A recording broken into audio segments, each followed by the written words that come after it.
বাদলাপাৰা দলং আমাৰ অলৰেডি হৈ গ'ল যে টেণ্ডাৰ হ'ব লাগে প্ৰচেছ বাদলাপাৰাৰ টেংকি বস্তি এইটো দুইটা জেগাত হ'ব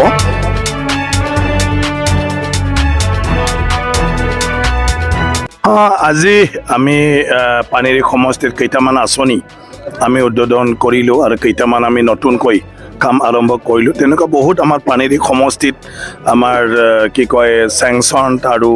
টেণ্ডাৰ মানে হৈ পালে ফাইনেলি ৱৰ্ক অৰ্ডাৰ হৈ থকা আঁচনিবিলাক আছে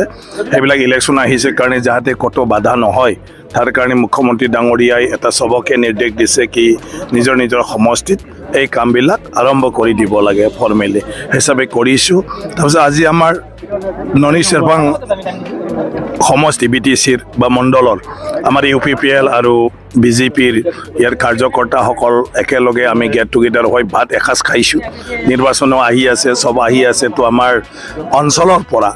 আমি কেনেকৈ সমিল মিলে ভালদৰে সেই নিৰ্বাচনটোত আমি একেলগে আগবাঢ়িব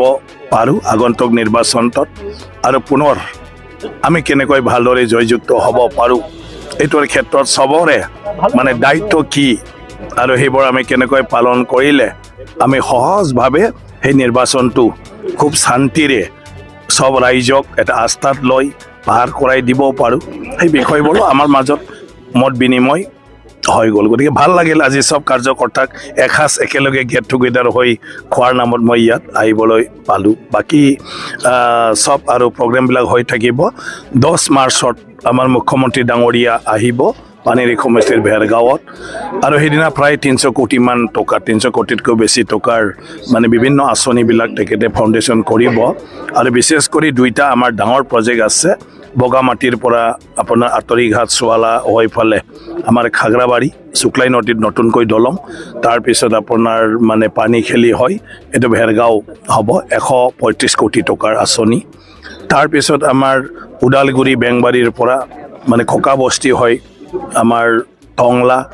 ভেৰগাঁও আৰু নাওকাটা চাৰিআলিলৈকে 115 কোটি টকাৰ আসাম মালা সেইটো দুইটা বহুত ডাঙৰ আমাৰ প্ৰজেক্ট হয় মানে পানীৰী সমষ্টিৰ সেইটো মুখ্যমন্ত্ৰীৰ হাতেদি সেইটো কৰিব তাৰপিছত 5 কোটি 10 কোটি এনেকুৱা ধৰণৰ আমাৰ কেইটামান প্ৰজেক্ট আছে যিটো মুখ্যমন্ত্ৰী ডাঙৰীয়াই কেবিনেটৰ সময়ত আমাক মানে ঘোষণা কৰি দিছিলে সেইবোৰ প্ৰজেক্টৰ সেইদিনা যিবিলাক ফাইনেন্সিয়েল চেংচন হ'ল যিবিলাক টেণ্ডাৰ প্ৰচেছ হ'ল সেইবিলাক তেখেতে সেইদিনা তেখেতৰ হাতেদি শুভাৰম্ভ কৰি দিব গতিকে ইলেকশ্যনৰ আগে আমি ৰাইজক এটা মেছেজ দিব পাৰোঁ যে ইয়াত আমাৰ দিনত আমাৰ হিমন্ত বিশ্ব শৰ্মা ডাঙৰীয়াৰ নেতৃত্বত আৰু প্ৰমোদ বড়োৰ নেতৃত্বত আমাৰ অঞ্চল যথেষ্ট ৰাইজৰ মানে অভাৱ অভিযোগবিলাক যিটো আছিলে সেইবোৰৰ মানে অলপ হ'লেও আমি পূৰণ কৰিবলৈ সক্ষম হৈছোঁ বাদলাপাৰা দলং আমাৰ অলৰেডি হৈ গ'ল যে টেণ্ডাৰ হ'ব লাগে প্ৰচেছ বাদলাপাৰাৰ টেংকি বস্তি এইটো দুইটা জেগাত হ'ব সেইটো দলং দুখন দলং মেজৰ বাকীটো সৰু আমাৰ 14খন দলং আৰু অলৰেডি সব হৈ গৈছে টেণ্ডাৰ কিন্তু মূলকৈ উত্তৰ অঞ্চলত বাদলাপাৰা আৰু সেইটো টেংকি বস্তিৰ দলং সেয়া কেবিনেটত ঘোষণা আছিলে সেইটো অলৰেডি আমাৰ হৈছে আৰু যদি মই ভাবোঁ যে মুখ্যমন্ত্ৰী আহাৰ সময়ত তেওঁ গোটেই ডিপাৰ্টমেণ্টক অৰ্ডাৰ দি দিছে যিবিলাক আঁচনি আমি লোৱা হৈছে ঘোষণা কৰিছে সেইবিলাকৰ যাৱতীয় ব্যৱস্থা সোনকালে কৰিব লাগে কিন্তু মানে আমাৰ নিশ্চিতভাৱে ইয়াৰ প্ৰায় মানে প্ৰচেছ কমপ্লিট হৈ গ'ল মাত্ৰ ফাইনেন্সিয়েল চেংচন আৰু টেণ্ডাৰ প্ৰচেছৰ কাম